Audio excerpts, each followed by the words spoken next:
اللہ اللہ اللہ۔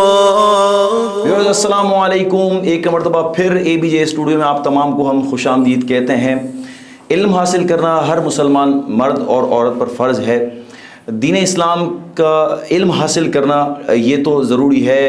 ہم چونکہ بزنس کو ڈسکس کر رہے ہوتے ہیں اس چینل کے اوپر، تو رمضان میں پچھلے سال بھی ہم نے اس طرح کیا تھا، اس ماہ رمضان میں بھی میری کوشش رہی کہ ہم اس طرح کے سیگمنٹ بھی کریں کہ جس میں آپ کے سوالات کے جوابات ہوں اور وہ پراپرٹی سے لنکڈ ہوں۔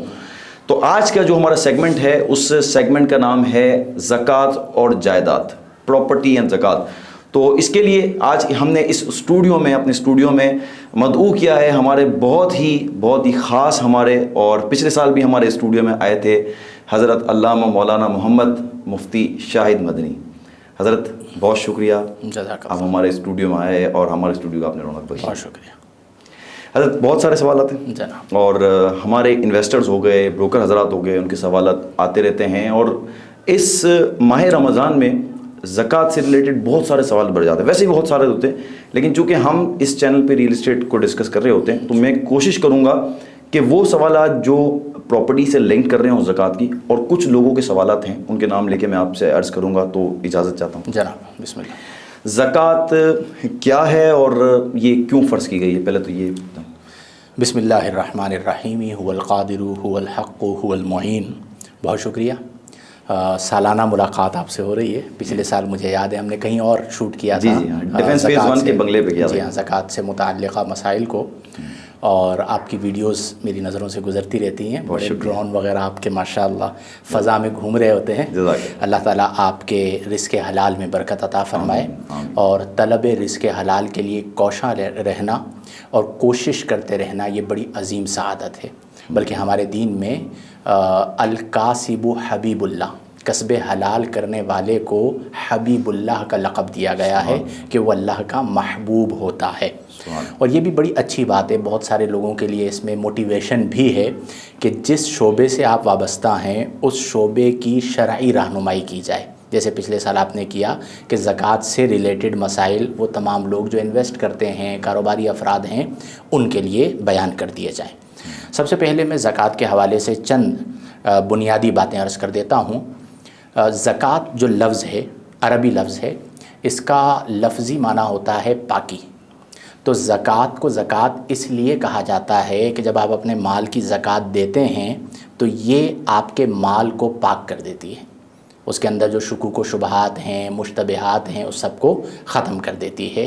اس بنا پر اسے زکوٰۃ کہا گیا۔ اور ایک معنی لفظ زکوٰۃ کا ہوتا ہے بڑھنا۔ تو ہمارے یہاں یہ تصور ہوتا ہے کہ جی میں زکوٰۃ دے رہا ہوں تو مال گھٹے گا، چونکہ ایک حصہ 2.5% جو ہے وہ زکوٰۃ میں چلا گیا۔ تو ایسا نہیں ہے، بلکہ زکوٰۃ میں اللہ نے یہ برکت رکھی ہے کہ جو زکوٰۃ دینے والا ہوتا ہے اس کے مال کو اللہ تعالیٰ بڑھا دیتا ہے، اس میں برکت عطا فرما دیتا ہے۔ تو اس لیے کبھی بھی زکوٰۃ دیتے ہوئے دل چھوٹا نہیں کرنا چاہیے۔ جس رب نے اتنا مال دیا تو وہ رب فرما رہا ہے کہ 100 روپے دیے ہیں تو اس میں تمہیں 2.5 روپے میرے لیے دینے، اور وہ بھی کس کو دینے ہیں؟ غربا کو، اللہ کے بندوں کو، جس سے زکوٰۃ ادا ہو جائے گی۔ جہاں تک زکوٰۃ کی شرعی حیثیت ہے کہ زکوٰۃ کیا ہے، تو جس طرح نماز فرض ہے اسی طرح زکوٰۃ بھی فرض ہے۔ قرآن کریم فرقان حمید میں تقریباً 32 مقامات ایسے ہیں کہ جہاں پر اللہ نے نماز اور زکوٰۃ کو ایک ساتھ بیان فرمایا۔ اقیم الصلاۃ، نماز قائم کرو، وآتوا الزکوٰۃ، اور زکوٰۃ ادا کرو۔ تو یہ اس کی اہمیت کی بنا پر ہے۔ پھر اسی طرح وہ جو 5 ارکان ہیں، 5 پلر ہیں جس پر اسلام کی عمارت قائم ہے، ان میں ایک پلر زکوٰۃ بھی ہے۔ تو اس لیے زکوٰۃ کا انکار کرنے والا، چونکہ قرآن کی کئی آیات کا انکار کرنے والا ہے، احادیث کا انکار کرنے والا ہے، تو علماء نے منکر زکوٰۃ کو دائرہ اسلام سے خارج قرار دیا۔ اور اسی لیے حضرت سیدنا صدیق اکبر رضی اللہ عنہ کے زمانے میں جو ایک پورا گروہ تھا منکرین زکوٰۃ کا، ان کے ساتھ آپ نے جہاد فرمایا تھا۔ حالانکہ وہ فتنوں کا زمانہ تھا، بہت سارے مسائل تھے، لیکن صدیق اکبر رضی اللہ عنہ نے فرمایا کہ جو زمانہ نبوی میں زکوٰۃ دیا کرتا تھا، اگر وہ 1 رسی بھی دیتا تھا تو میں اس سے 1 رسی وصول کروں گا۔ تو یہ اس بات پر دلالت کرتی ہے کہ زکوٰۃ کی دین میں کتنی اہمیت ہے۔ پھر اس حوالے سے جو زکوٰۃ دی جاتی ہے اسے یوں سمجھیں کہ آپ 4 چیزوں میں منقسم کر دیں زکوٰۃ دینے والے کے اعتبار سے۔ نمبر 1، سب سے پہلے آپ یہ دیکھیں کہ آپ کے پاس کتنے پیسے رکھے ہوئے ہیں، آپ کے اکاؤنٹ میں، آپ کے لاکر میں کتنی اماؤنٹ ہے، اسے الگ کر لیں۔ اس کے بعد آپ یہ دیکھیں کہ آپ کے پاس سونا کتنا ہے یا چاندی کتنی ہے، اسے آپ الگ کر لیں۔ پھر اس کے بعد آپ یہ دیکھیں کہ آپ کے پاس سامان تجارت کتنا ہے، اسے آپ سامان تجارت کی جو مالیت ہے اس کو الگ کر لیں۔ چوتھی صورت ہوتی ہے جانوروں کی زکوٰۃ، تو ہمارے یہاں عمومی طور پر وہ نہیں ہوتا، پنجاب سائڈ پہ ہوتا ہے۔ تو ان 3 چیزوں پر تو زکوٰۃ ہوگی۔ کہ نہیں کچھ وہ بھی ہوں گے کہ جنہوں نے جانور پہ انویسٹمنٹ کی ہوئی ہوگی، کیونکہ ماہ رمضان کے بعد پھر شور گل ہوتا ہے، پرچیزنگ جانور، پھر بقرعید پہ لوگ جانور لگاتے ہیں بھی کراچی میں۔ بالکل، تو وہ کہلاتی ہے سائمہ کی زکوٰۃ۔ اب ابتداً جو ہمارے یہاں عمومی لوگوں کے ساتھ مسائل ہیں وہ 3 چیزوں کے اعتبار سے ہے کہ کرنسی ہوتی ہے، سونا چاندی ہوتا ہے اور تجارت کا سامان ہوتا ہے۔ تو سونا چاندی، تجارت کا سامان اور مالیت، کل اماؤنٹ کو جمع کر لیں اور کل اماؤنٹ کو 40 سے تقسیم کر دیں۔ جو جواب آئے گا وہ آپ کی زکوٰۃ ہے۔ یعنی اسے زکوٰۃ نکالنے کا آسان طریقہ کار یہ کہ کل اماؤنٹ آپ نے جمع کی، مثال کے طور پر 10 لاکھ روپے آپ کے پاس رکھے ہوئے ہیں، 20 لاکھ روپے کا سونا آپ کے پاس رکھا ہوا ہے، 30 لاکھ روپے ہو گئے، 20 لاکھ روپے آپ نے سامان تجارت کے طور پر انویسٹ کیے ہوئے ہیں، تو یہ 50 لاکھ روپے ہو گئے۔ اسے آپ 40 سے ڈیوائڈ کریں، جو رزلٹ آئے گا، نتیجہ آئے گا، وہ زکوٰۃ کہلائے گی۔ اور آسان الفاظ کے اندر کل اماؤنٹ کا 2.5%، کل اماؤنٹ کا 2.5% نکال دیں، وہ وہی بنتا ہے جو 40 سے ڈیوائڈ کر کے نتیجہ نکلے گا، تو وہ آپ نے بطور زکوٰۃ ادا کرنی ہے۔ ایک وضاحت اس میں اور یہ ہے کہ جو سونا اور چاندی ہے، سونا اور چاندی چاہے استعمال میں ہو چاہے استعمال میں نہ ہو، دونوں صورتوں میں اس پہ زکوٰۃ ہوتی ہے۔ یہ خواتین کے یہاں بعض اوقات جو ہے نا وہ ایک کنفیوژن پائی جاتی ہے کہ جی یہ تو ہمارا وہ گولڈ ہے جو ہم استعمال ہی نہیں کرتی۔ اب لاکھوں کروڑوں روپے کا گولڈ رکھا ہوا ہوتا ہے، تو سونا اور چاندی یہ چاہے آپ کے استعمال میں ہو چاہے آپ کے استعمال میں نہ ہو، ہر سال آپ پر اس کی زکوٰۃ ادا کرنا فرض ہے۔ اور اگر وہ ملکیت عورت کی ہے تو عورت پر زکوٰۃ ادا کرنا فرض ہے۔ البتہ رخصت موجود ہے کہ شوہر جو ہے وہ اس کی طرف سے زکوٰۃ ادا کر سکتا ہے، اور عمومی طور پر ایسا ہی ہوتا ہے کہ گھر کا جو سربراہ ہوتا ہے، شوہر ہوتا ہے، وہ عمومی طور پر زکوٰۃ ادا کر دیتا ہے۔ تو یہ چند بنیادی مسائل ہیں زکوٰۃ کے حوالے سے۔ اس سے کچھ لنک کرتے ہوئے سوالات آئیں گے، شاید آپ کو جواب ریپیٹ دینا پڑے، جی تو ہمارے جنہوں نے سوال کیا میں چاہوں گا کہ اس سوال اسپیسیفک سوال کا ان کو جواب مل جائے۔ کیا پلاٹ کے اوپر، اپارٹمنٹ کے اوپر، انڈسٹری پلاٹ کے اوپر، شاپ کے اوپر، ان کے اوپر بھی زکوٰۃ لاگو ہوگی؟ یہ دیکھیں، یہ مسئلے کو سمجھنے کی ضرورت ہے کہ میں نے جو 3 اموال ذکر کیے ان میں پلاٹ کا ذکر نہیں ہے، ان میں ذکر ہے سامان تجارت کا۔ اب یہ دیکھا جائے گا کہ جو پلاٹ ہے یا جو دکان ہے یا جو فلیٹ ہے، اس طرح کی جتنی بھی یا کمپنی کے لیے جو جگہ خریدی گئی ہے، وہ تمام کس لیے خریدی؟ ایک یہ ہوتا ہے کہ اس لیے خریدی کہ میں تجارت کروں گا، اچھی اماؤنٹ آئے گی، اسے بیچ دوں گا، پھر دوسری جگہ لے لوں گا، پھر اسے بیچ دوں گا، تو اب اس پلاٹ کی حیثیت ہو گئی تجارت کی، وہ سامان تجارت ہو گیا۔ دوسرا یہ ہے کہ اس نے اس لیے لیا کہ میرے بچوں کے کام آئے گا، یا اس لیے لیا کہ میں یہاں پہ کمپنی بناؤں گا۔ اگر وہ وہاں پہ کمپنی بناتا ہے تو وہ سامان تجارت نہیں بنا، اس نے پلاٹ بیچنا نہیں ہے بلکہ اس پہ کمپنی بنانی ہے، فیکٹری لگانی ہے۔ تو اگر کوئی بھی پلاٹ ہو، دکان ہو، فلیٹ ہو، اگر اسے خریدتے وقت یہ نیت تھی کہ میں نے اسے بیچنا ہے، تجارت کی نیت تھی، جس طرح کے پراپرٹی کے اندر معاملات ہوتے ہیں کہ لوگ انویسٹ کرتے ہیں، ایک جگہ خرید لی، دوسری جگہ بیچ دی، دوسری جگہ خرید لی، والی جگہ بیچ دی، تو اس صورت میں اس کی حیثیت ہو گئی سامان تجارت کی، تو اس پر زکوٰۃ ہوگی۔ اب مثال کے طور پر اور آسان کر لیتے ہیں کہ کسی نے 1 کروڑ روپے کا پلاٹ خریدا، اب خریدتے وقت یہ نیت تھی کہ میں بھی خرید رہا ہوں، اچھے دام میں آ رہا ہے، پھر اچھے پیسے آئیں گے تو میں اسے بیچ دوں گا۔ اب خریدتے وقت نیت ہے اور سال پورا گزر گیا، تو اب اس 1 کروڑ روپے پہ زکوٰۃ ہوگی۔ نمبر 1۔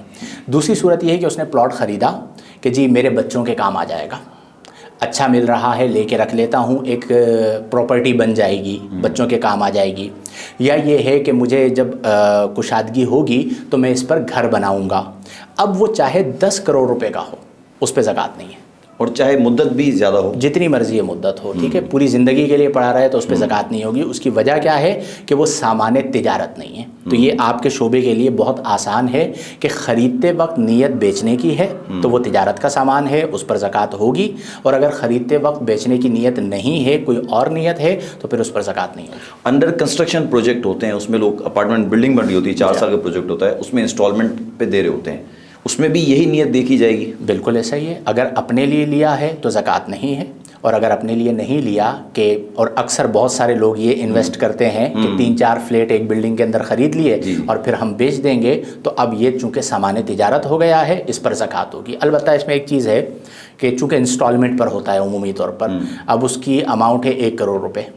آپ نے 60 لاکھ روپے پے کر دیے ہیں، 40 لاکھ روپے اس کی اقساط جو ہے وہ ابھی باقی ہیں. تو لوگ یہ سوال کرتے ہیں کہ اب ہم کیا کریں، کتنے پہ، پورے 1 کروڑ روپے پہ زکوٰۃ ادا کریں یا 60 لاکھ روپے پہ؟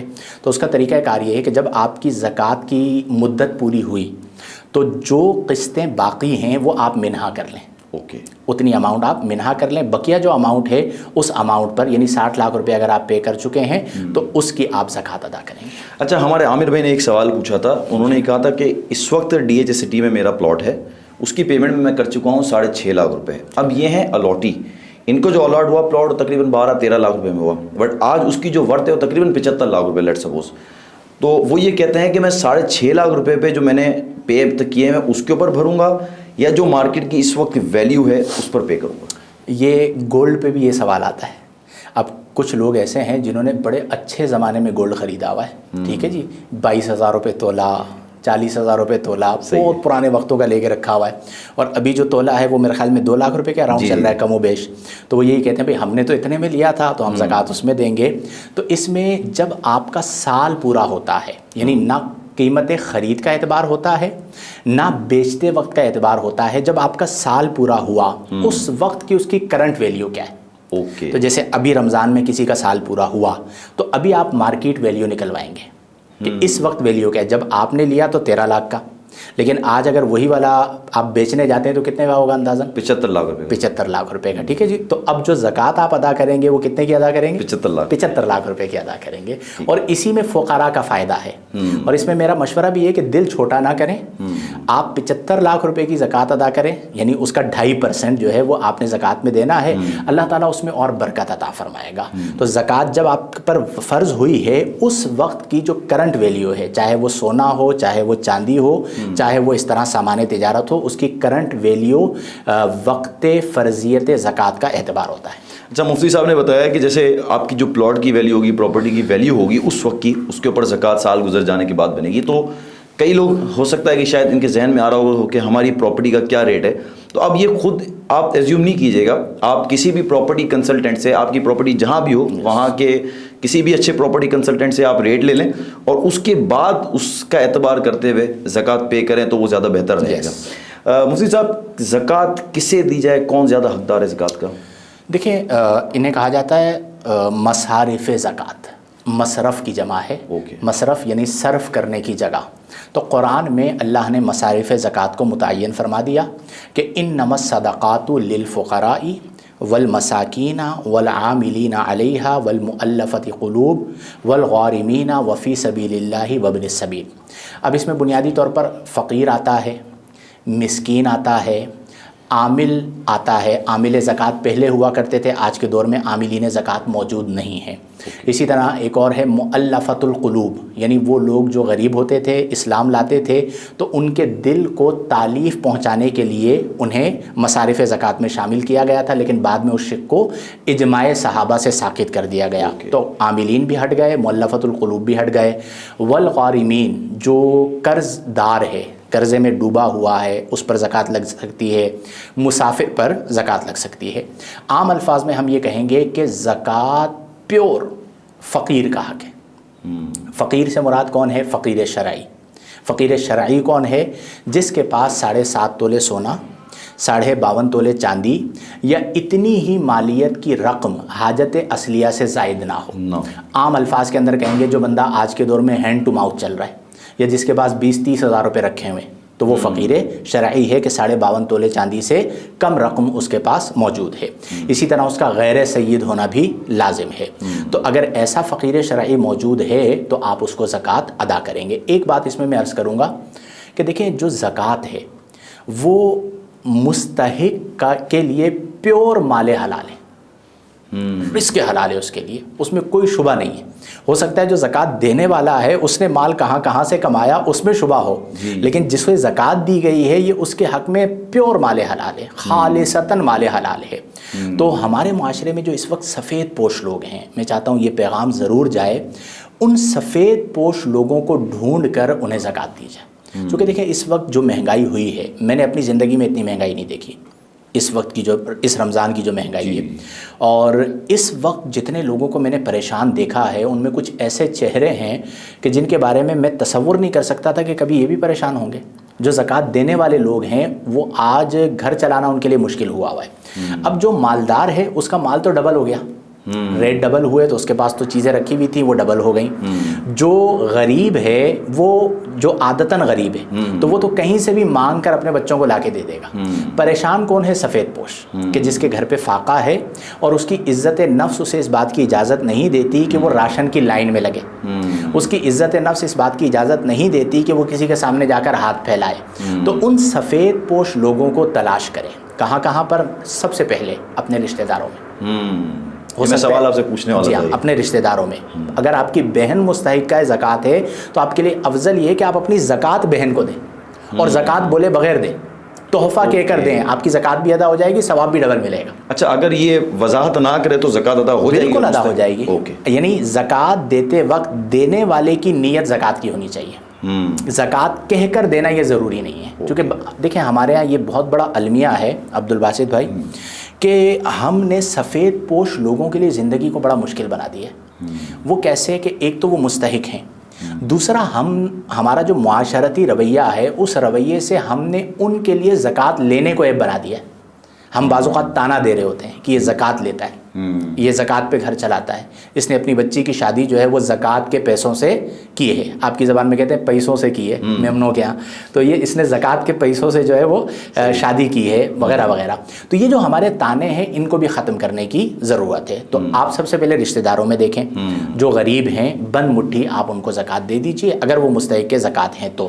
اس کے بعد آپ اپنے دوستوں میں دیکھیں، اپنے پڑوسیوں میں دیکھیں. کئی ایسے لوگ نظر آئیں گے کہ جو آپ کو محسوس ہو جائے گا کہ یہ اسٹرگلنگ ٹائم کے اندر ہے، پرابلم کے اندر ہے، مستحق زکوٰۃ ہے، تو آپ ان کی مدد کریں. یہ جو آج ہمارے معاشرے میں ہو رہا ہے نا، دیکھیں زکوٰۃ کو بھی ہم لوگوں نے ایک فیشن بنا لیا ہے. کتنی ویڈیوز آپ کے سامنے ہیں، ایک ویلفیئر دوسرے ویلفیئر کے مقابلے میں کام کر رہی ہے. یعنی اس وقت بھی لوگ لاکھوں روپے، جب لوگوں کے گھروں پہ کھانا نہیں ہے اور اسی درد کی بہت سارے لوگ بات کرتے ہیں، لیکن لاکھوں روپے فلیکسز کے اوپر لگا رہے ہیں. تو اگر اتنا درد تھا تو آپ یہ جو لاکھوں روپے فلیکسز کے اوپر، پینا فلیکسز آپ کو پورے کراچی کے اندر نظر آ رہے ہیں، یہ بھی آپ راشن کی مد میں خرچ کر دیتے. لوگوں کو ضرورت ہے تو یہ بھی ہمارے یہاں ایک جو ہے نا پوری انڈسٹری بنتی چلی جا رہی ہے. میں اکثر کہتا ہوں، بعض لوگ اسے کہتے ہیں کہ آپ تنقید کر رہے ہیں، میں کہتا ہوں مالداروں کا کام کیا تھا؟ زکوٰۃ دینا. فقراء کا کام کیا تھا؟ زکوٰۃ لینا. اب عکس ہو گیا، اب جن کا کام زکوٰۃ دینا تھا وہ زکوٰۃ لینے والے بن گئے. یعنی مالداروں نے اپنی اپنی ویلفیئر بنا کے زکوٰۃیں جمع کرنا شروع کر دی ہیں. یعنی یہ تصور ہی نہیں تھا کہ کسی زمانے میں کوئی سیٹ فون کر کے کہے گا کہ حاجی صاحب زکوٰۃ دو. اب بہت سارے سیٹ جو ہے وہ فون کر کے زکوٰۃیں جمع کر رہے ہوتے ہیں.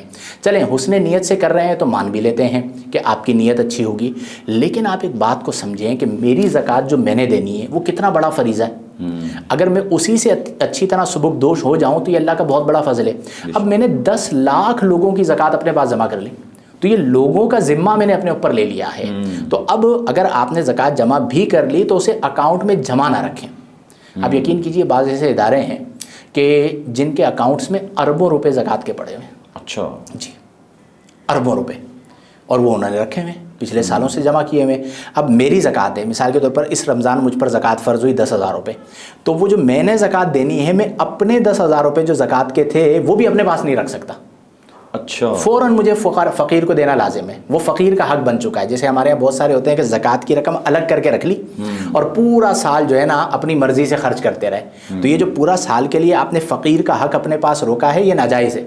تو جب میں زکوٰۃ دینے والا زکوٰۃ کی رقم کو اپنے پاس نہیں رکھ سکتا تو پوری دنیا سے کروڑوں روپے جمع کر کے آپ اکاؤنٹ میں کیسے رکھ سکتے ہیں؟